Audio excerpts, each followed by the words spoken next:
Welcome back to the channel. If you see the error message "No bootable medium found" when starting a virtual machine in VirtualBox, it means the virtual machine cannot find an operating system to boot from. First, do not close VirtualBox. If the virtual machine is currently running and showing the error, power it off completely.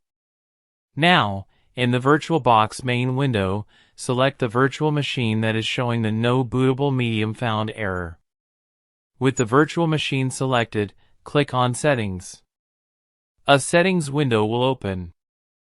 From the left side menu, click on Storage. Here, you will see different controllers such as Controller IDE or Controller SATA. Under the controller, look for an entry called Empty. This means no operating system file is attached. Now, click on Empty once to select it. On the right side, you will see a small disk icon. Click on that disk icon.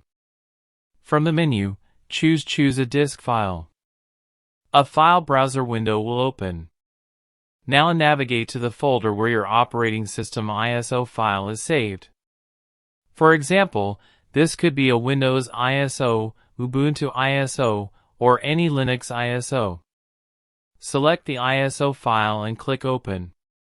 You will now see the ISO file name attached under the storage controller instead of empty.